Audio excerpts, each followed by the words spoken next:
ये है कोलार सहारा की। आज कोलार के शहंशाह नगर में हज़रत अज़मत शाह वली दरगाह कमेटी की जानिब से एक नशा मुक्ति मुनशियात मुखालिफ प्रोग्राम मुनक़िद किया गया। इस प्रोग्राम के खुसूसी मेहमानों में सर्किल इंस्पेक्टर सुदानंद गोडा, police sub inspector Honne Gowda, sub inspector Kasim Sahib, doctor Shafi ur Rahman, Madina Masjid के इमाम मुफ्ती असद अल्लाह साहिब, बिलाल मस्जिद के इमाम साहिब और वार्ड नंबर 18 के काउंसलर फ़िरोज़ साहिब शामिल थे। इलाके के मुअज़्ज़ज़ हज़रात ने भी इसमें शिरकत की। प्रोग्राम का आगाज़ कुरान करीम की तिलावत से किया गया। बाद अज़ां सर्किल इंस्पेक्टर सुदानंद गोडा साहिब ने हाज़रीन से खिताब करते हुए इंतहाई आसान और मुअस्सिर अंदाज में नशे की तबाहकारियों, जुआ खेलने के नुकसानात, ऑनलाइन फ़राड, व्हीलिंग और दीगर मुआशरती बुराइयों पर रोशनी डाली। बड़ी तादाद में लोगों ने शिरकत की और उनकी गुफ्तगू को बड़ी तवज्जो और दिलचस्पी से सुना। ಇದಕ್ಕೆ ಹಾಳಾಗ್ತದೆ। ಒಂದು ಆರೋಗ್ಯನೂ ಹಾಳು, ಆರ್ಥಿಕ ಪರಿಸ್ಥಿತಿನೂ ಹಾಳು, ಮೂರನೇದಾಗಿ ನಿಮ್ಮ ಸಾಮಾಜಿಕ ಪರಿಸ್ಥಿತಿ, ನಿಮ್ಮ ಏನು ಸೊಸೈಟಿನಲ್ಲಿ ನಿಮ್ದು ಏನು ಸ್ಟೇಟಸ್ ಇರುತ್ತೆ ಅದು ಸಹ ಹಾಳಾಗ್ತದೆ।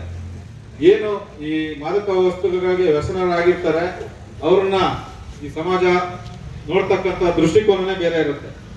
ಯಾರು ಒಳ್ಳೆ ದೃಷ್ಟಿಕೋನದಲ್ಲಿ ನೋಡ್ತಾರ ಯಾರಾದ್ರು ಅವನು ಗಾಂಜಾ ಹೊಡಿತಾನೆ ಬಿಡಪ್ಪ, ಅವನು ಸರಿ ಇಲ್ಲ, ಅವನು ಲೋಕರು, ಏನು ಸೊಸೈಟಿಗೆ ಯೂಸ್ಲೆಸ್ ಅವನು, ಈ ತರ ಮನೋಭಾವ ಇರುತ್ತೆ। ನಿಮ್ಗೆ ಯಾರು ಸಮಾಜದಲ್ಲಿ ಗೌರವ ಕೊಡಲ್ಲ, ಹೌದಾ?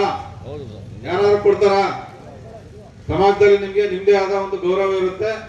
ಈ ಮಾದಕ ವಸ್ತು ಸೇವನೆ ಮಾಡಿದ್ರೆ ಆ ಗೌರವನ್ನ ಕಳ್ಕೊಳ್ತೀರಿ, ನಿಮ್ಗೆ ಯಾರು ಸಮಾಜದಲ್ಲಿ ಬೆಲೆ ಕೊಡಲ್ಲ। ಆದ್ರಿಂದ ನಾಲ್ಕನೇದಾಗಿ ಸಮಾಜದಲ್ಲಿ ನಿಮ್ಗೆ ಯಾವ ಗೌರವನೂ ಸಿಗಲ್ಲ, ಯಾರು ಬೆಲೆನೂ ಕೊಡಲ್ಲ। ದಯವಿಟ್ಟು ಅದನ್ನ ಗಮನದಲ್ಲಿ ಇಟ್ಕೊಳ್ಳಿ। ಹಾಗೆ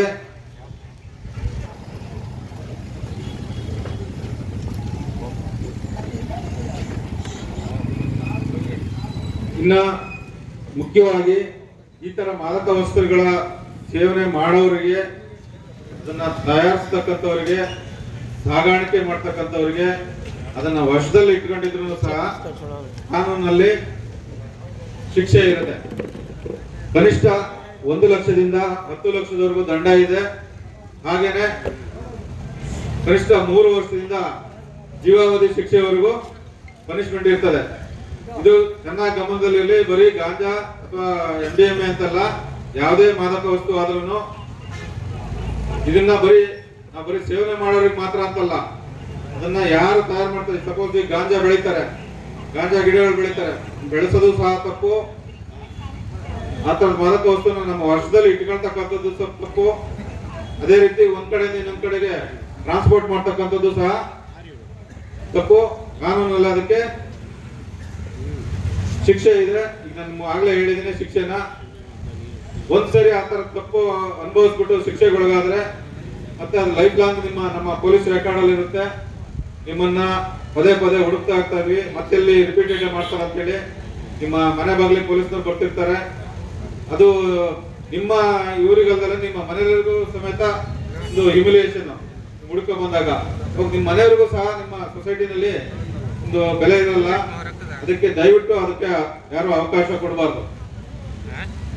ಒಂದು ವೇಳೆ ಕೆಲವರು ನಿಮ್ಮ ಏರಿಯಾದಲ್ಲಿ ಈ ತರದ್ದು ಮಾದಕ ವಸ್ತುಗಳನ್ನ ಸೇವನೆ ಮಾಡೋರು ನಿಮಗೆ ಕಂಡು ಬರ್ಬೋದು, ಅಂತವ್ರ ಬಗ್ಗೆ ದಯವಿಟ್ಟು ಗಮನ ಹರಿಸಿ। ಆ ತರದವ್ರ ಜೊತೆ ಯಾರು ಸಹವಾಸ ದೋಷ ಹೊಂದಿರ್ತಾರೆ, ಸಪೋಸ್ ಆ ತರ ಗಾಂಜಾ ಅಥವಾ ಮತ್ತೊಂದು ಸೇವನೆ ಮಾಡ್ತಾರೆ, ಅವ್ರ ಜೊತೆ ಯಾರು ನಿಮ್ಮ ಮಕ್ಕಳಿರ್ಬೋದು, ಸಂಬಂಧಿಕರ ಮಕ್ಕಳಿರ್ಬೋದು, ಸ್ನೇಹಿತರ ಮಕ್ಕಳಿರ್ಬೋದು, ಅವ್ರೇನಾದ್ರು ಅಂತವ್ರ ಜೊತೆ ಓಡಾಡ್ತಾ ಇದ್ದಾರೆ ಅಂದ್ರೆ ಖಂಡಿತ ಅವರು ಒಂದಲ್ಲ ಒಂದ್ ದಿವಸ ಅವರ ಪ್ರಭಾವಕ್ಕೊಳಗಾಗಿ ಇವರು ಸ್ಟಾರ್ಟ್ ಮಾಡ್ತಾರೆ। ದಯವಿಟ್ಟು ಅಂತದನ್ನ ಗಮನಿಸಿ, ಅಂತವ್ರ ಮಕ್ಕಳು, ನಿಮ್ಮ ಮಕ್ಕಳನ್ನ ಅಂತವ್ರ ಜೊತೆ ಸೇರಿದಂಗೆ ನೋಡ್ಕೊಳ್ಳಿ। ಸಪೋಸ್ ಆ ಥರದ ಯಾರು ಸೇವನೆ ಮಾಡೋರು ಕಂಡು ಬಂದ್ರೆ ತಿಳುವಳಿಕೆ ಹೇಳಿ, ಅದಕ್ಕೂ ಮೀರಿ ಹೇಳಿಲ್ಲ ಅಂದ್ರೆ ನಮ್ಮ ಗಮನಕ್ಕೆ ತಗೊಬನ್ನಿ, ಕಳ್ಕೊಳೋದೆ। ಅದರಿಂದ ಸಂಪಾದನೆ ಮಾಡ್ತಕ್ಕಂಥದ್ದು ಭಾರಿ ಕಡಿಮೆ, ಸಾಧ್ಯನೇ ಇಲ್ಲ। ಅದಕ್ಕೆ ಒಂದಲ್ಲ ಒಂದ್ ದಿವಸ ಬರ್ಬೋದು, ಇನ್ನೊಂದ್ ದಿವಸ ಹೋಗುತ್ತೆ। ದಯವಿಟ್ಟು ಅದಕ್ಕೆ ಈ ತರದ್ದು ಆನ್ಲೈನ್ ಬೆಟ್ಟಿಂಗ್ ಇರ್ಬೋದು, ಅಥವಾ ಯಾರು ಇಲ್ಲಿ ಆಡ್ಸಕ್ ಇರ್ಬೋದು, ಯಾರು ಅವ್ರ ಕೈಯಿಂದ, ಅವ್ರ ಜೇಬಿಂದ ಹಾಕಿ ಕೈಯಿಂದ ಯಾರು ದುಡ್ಡು ಕೊಡಲ್ಲ, ನಿಮ್ ದುಡ್ಡನ್ನೇ ಇನ್ನೊಬ್ಬರಿಂದ ತಗೊಂಡು ಮತ್ತೊಬ್ಬನಿಗೆ ಕೊಡ್ತಕ್ಕಂಥದ್ದು, ಮತ್ತೊಬ್ಬರಿಂದ ತಗೊಂಡು ಇನ್ನೊಬ್ಬನಿಗೆ ಕೊಡ್ತಕ್ಕಂಥದ್ದು. ಟೋಟಲಿ ಎಲ್ಲರೂ ದುಡ್ಡನ್ನು ಸಂಪಾದನೆ ಮಾಡಿ ಅವ್ರು ಚೆನ್ನಾಗಿ ಆಗ್ತಾರೆ. ಯಾರಿಗೂ ಆಡೋರಿಗೆ ಅದರಿಂದ ಬೆನಿಫಿಟ್ ಇಲ್ಲ. ದಯವಿಟ್ಟು ಇದನ್ನು ಮನಸ್ಸಲ್ಲಿ ಇಟ್ಕೊಳ್ಳಿ. ಬೆಟ್ಟಿಂಗ್